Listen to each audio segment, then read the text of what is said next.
y quiero agradecer la presencia acá de Paula Estensoro, directora de Católicas por el Derecho a Decidir. Gracias, Paula, por estar acá y por venir hasta esta montaña bajo tanta lluvia, ¿no? Gracias, Paula. Muchísimas gracias a ti, querida Claudia. Sí vengo en representación de nuestra directora de Católicas por el Derecho a Decidir. Yo soy la responsable de incidencia y apoyo la gestión de nuestra directora Ana María Kudelka.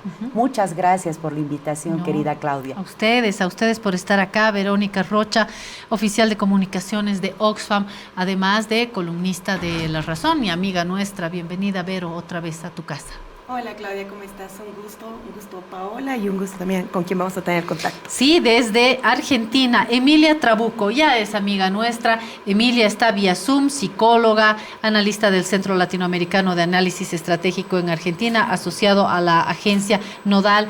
Con Emilia Trabuco hemos abordado más de una vez lo que está sucediendo en Argentina, que no es poco. Después de la victoria bien consolidada del candidato Milei, nos enfrentamos a una Argentina con otra propuesta, pero al mismo tiempo con una Argentina, un pedazo grande también, que no votó por Milei y que hoy está viendo reformas con cierta preocupación. Bienvenida, Emilia.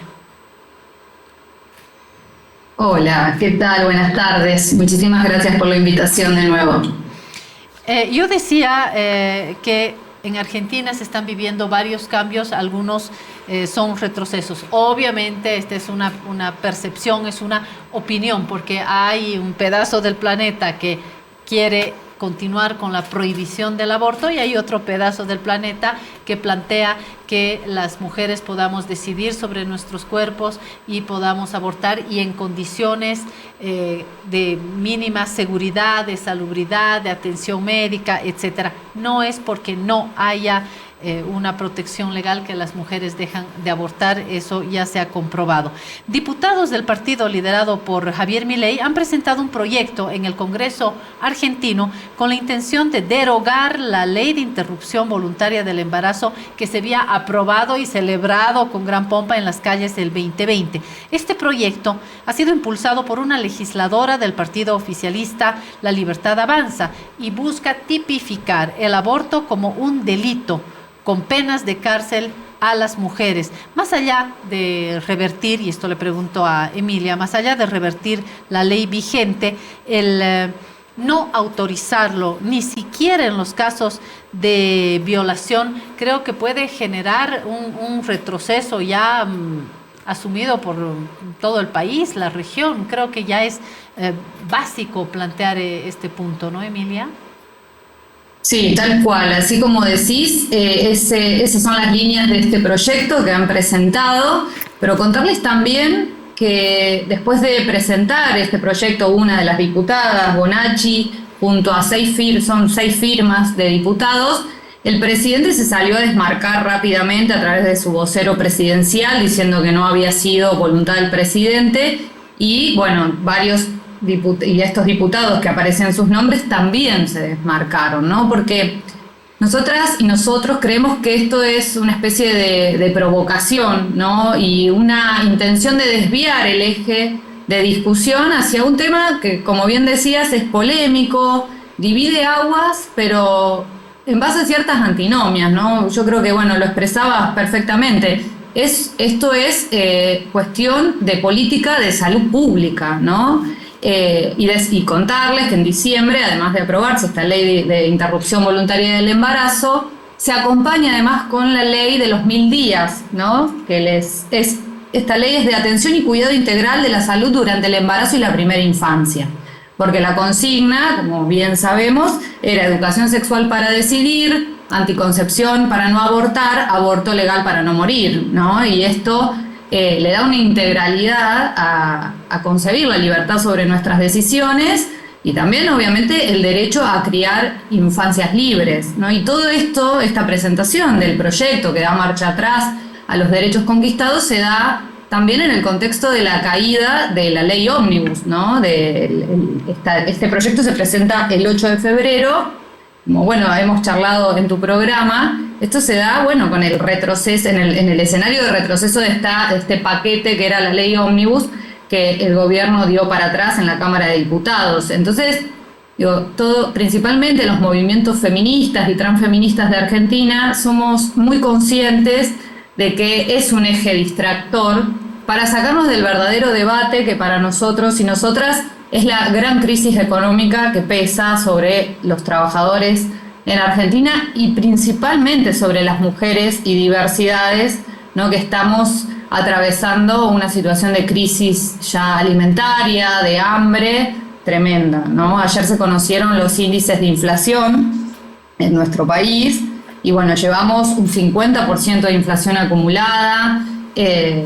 Una familia tipo necesita 600.000 pesos argentinos para no ser pobre y para hacerles la comparación, un salario mínimo vital y móvil está en alrededor de 150.000 pesos, ¿no? Muy lejos de esos 600.000 que necesita una familia tipo para vivir. Ese es nuestro principal problema, gracias a las medidas económicas que está llevando adelante el gobierno de Javier Milei. Uh-huh.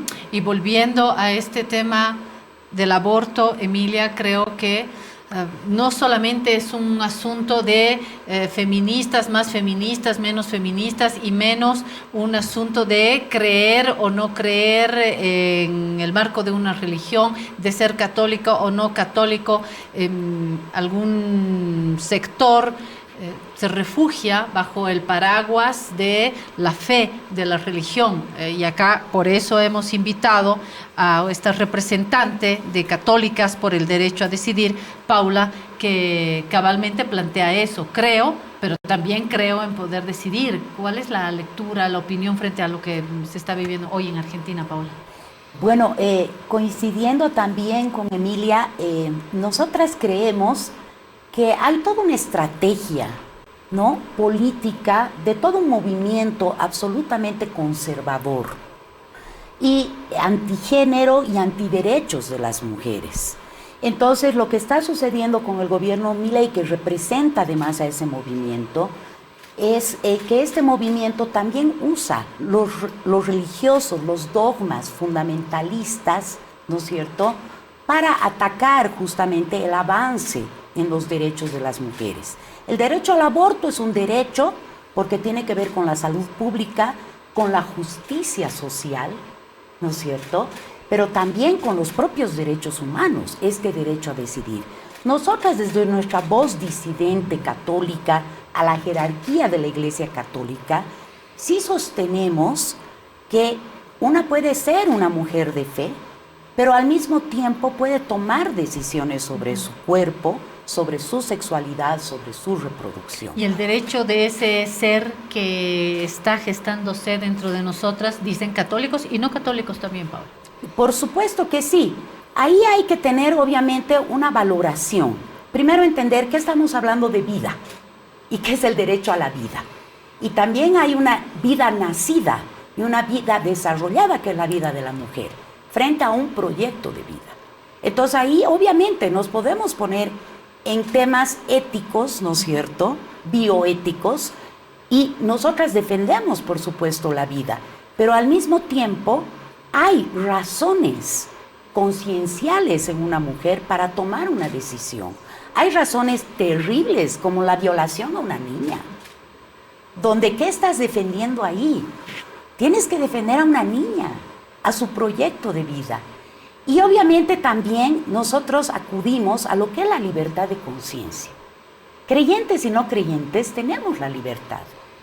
Y hasta la propia Iglesia Católica en su derecho canónico libera de culpas y libera de ese mal llamado pecado cuando una persona toma un camino que hace menos daño.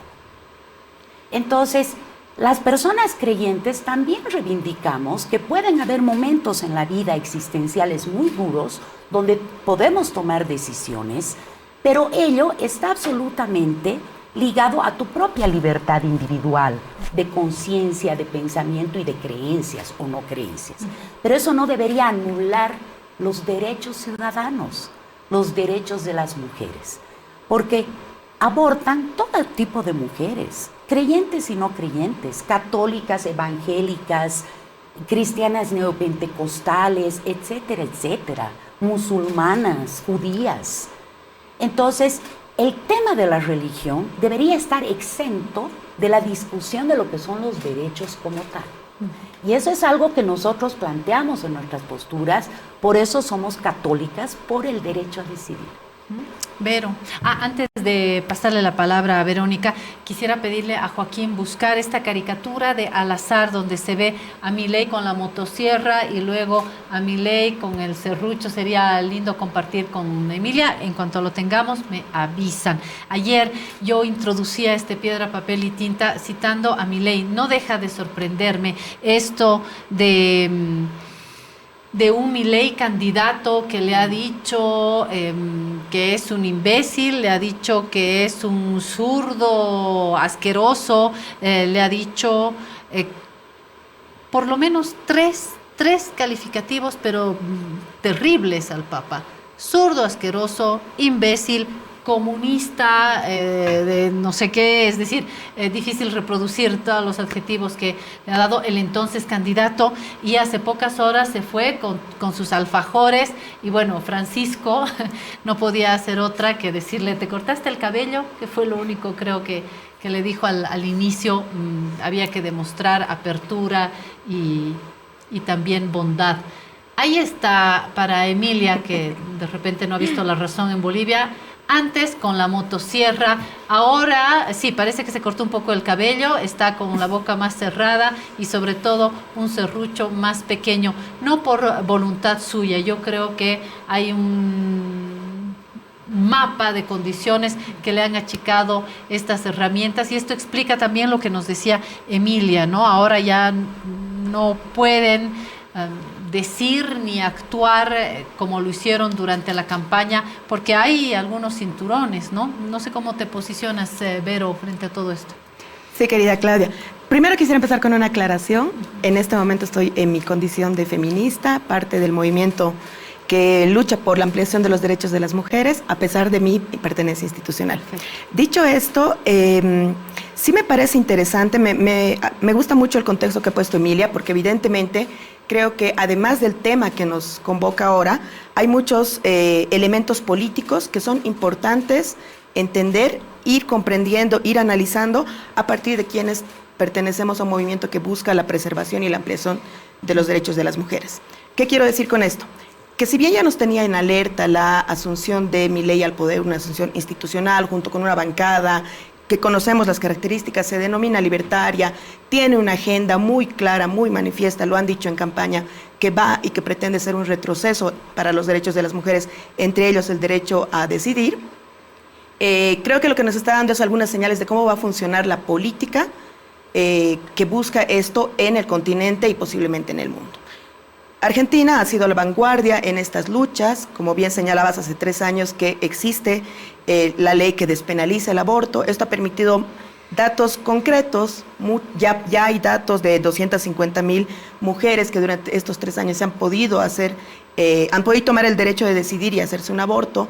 Para comenzar, ya tienes una buena noticia de que hay datos, de que sabes cómo gestionarlo como un tema de salud pública, como señalaba Paola, etcétera. ¿Y cómo se comporta la sociedad? Cómo se comporta la sociedad, pero además tienes datos concretos también. El número de muertes por malas praxis y demás ha disminuido al siguiente año en un 50%, es decir, te permite ver en la materialidad cómo se aplica una política por la que tanto se había luchado y que por lo menos era algo medio difuso en Latinoamérica. Entonces los datos me parece que importan porque hablan de la vida de las mujeres y de cómo este derecho a decidir les permite tener mejores condiciones de vida o incluso vida.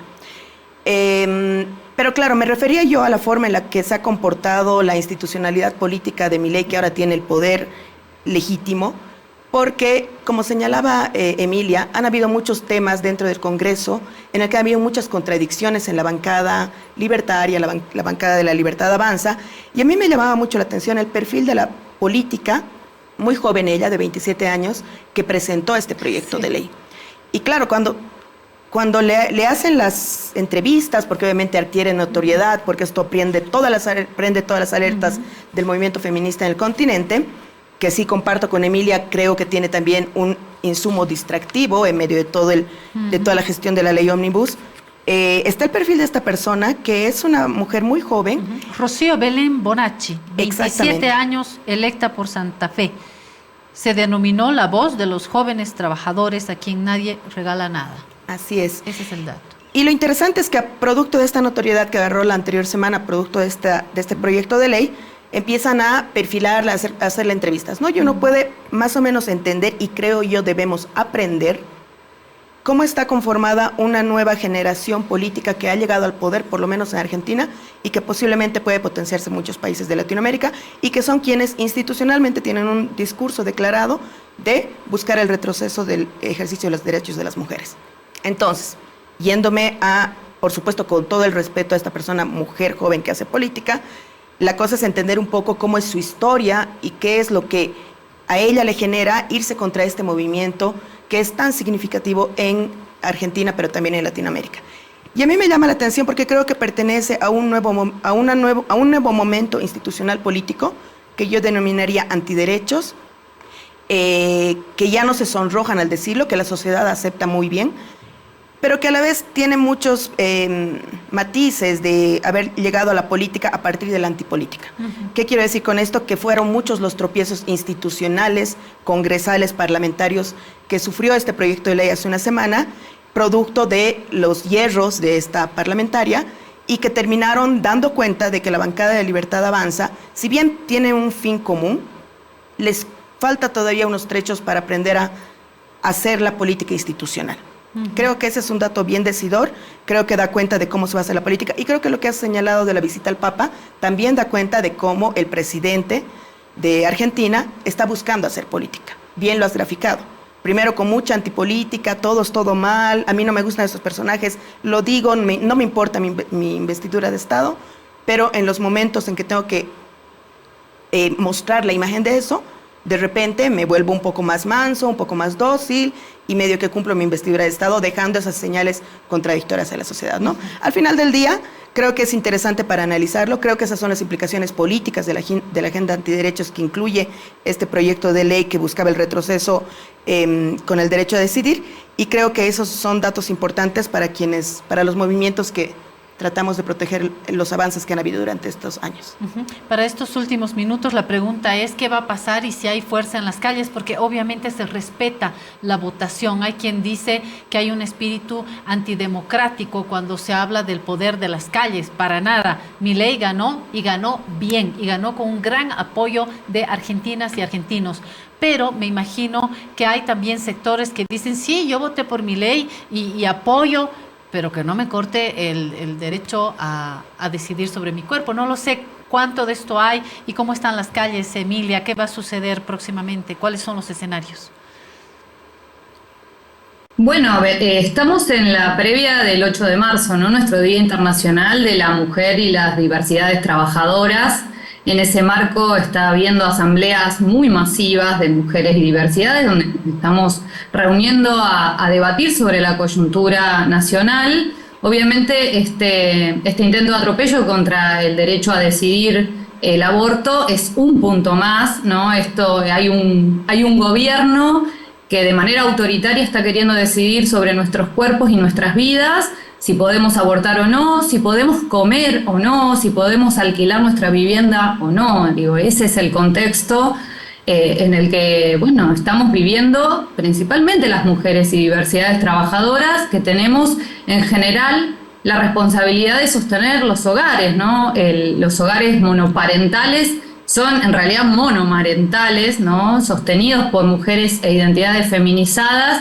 Y la situación acá es muy complicada. En marzo empiezan también las clases, la escolaridad de los niños y niñas, y la verdad que la situación se pone muy compleja. Entonces, esto del proyecto, ¿no?, de ir en contra de la ley, de la conquista de la IVE, encendió las alarmas de todo el movimiento popular, pero en un contexto donde hay mucha claridad, donde la importancia está en la crisis alimentaria. Los movimientos sociales principalmente, tenemos altos índices, más del 50% de nuestras trabajadoras están informalizadas, ¿no? Eso significa sin derechos laborales. Entonces, para nosotras y nosotres, la gravedad está puesta ahí, ¿no? El derecho a decidir es en todos los ámbitos de la vida, el derecho a abortar y el derecho también a criar con dignidad a nuestros niños y a nuestras niñas, y eso es lo que está en juego particularmente en Argentina. Hubo jornadas donde mujeres que sostienen comedores comunitarios fueron a pedirle, por favor, el ingreso de alimentos a los comedores a la ministra de Capital Humano, y lo que recibieron fueron palos, fue represión de parte de las fuerzas de seguridad. Entonces, esa es la situación que estamos viviendo, esas son nuestras alarmas frente a un gobierno de estas características, que bien lo definían también ahí las compañeras, ¿no? De un proyecto conservador que está en ofensiva en nuestros países en América Latina y en el mundo, que intenta, ¿no?, dividir aguas en la sociedad trabajadora. Y realmente, bueno, nosotras y nosotros desde los movimientos sindicales, las organizaciones políticas, sociales, feministas, estamos construyendo la unidad para la calle, que es el escenario donde, bueno, podemos hacer efectivas, ¿no?, nuestras demandas y las conquistas que necesitamos. Así que la organización está, las calles van a estar repletas este 8 de marzo, a pesar, ¿no?, de todo este despliegue de este mecanismo represivo que es el protocolo antipiquetes de la mano de Patricia Bullrich, la ministra de Seguridad. Bueno, creemos que hay que llenar las calles masivamente y exigir que se cumplan los derechos, porque realmente está en juego darle de comer o no darle de comer a nuestros niños y niñas en Argentina. Esto quiere decir, Emilia, que volveremos a tomar contacto a más tardar el 8 para ver qué sucede en este día. Tengo al viceministro aguardándome para hablar de las exportaciones y un déficit comercial, así que le voy a dejar a Paula el cierre, a ver si podemos pensar en las católicas argentinas que hoy están viviendo este episodio. Bueno, absolutamente solidarizadas con todas nuestras hermanas de Católicas por el Derecho a Decidir en la Argentina, pero a todo el movimiento feminista, a todo el movimiento de las mujeres, a la campaña nacional por el aborto legal, seguro y gratuito que consiguió esta norma en la Argentina. Con todas ellas nuestra profunda solidaridad, alertas también, porque sabemos que estas son estrategias que quieren cundir en toda la región, quieren buscar retrocesos, y Argentina lamentablemente es ahora el punto, el país de esta inflexión, y pues absolutamente no solo solidarias, sino también dispuestas a defender también estos derechos conquistados y logrados en todos los ámbitos, no solamente en nuestro territorio nacional, sino realmente hacernos parte de toda una lucha latinoamericana para mantener y más bien seguir avanzando y no retroceder en todos los derechos que hemos logrado.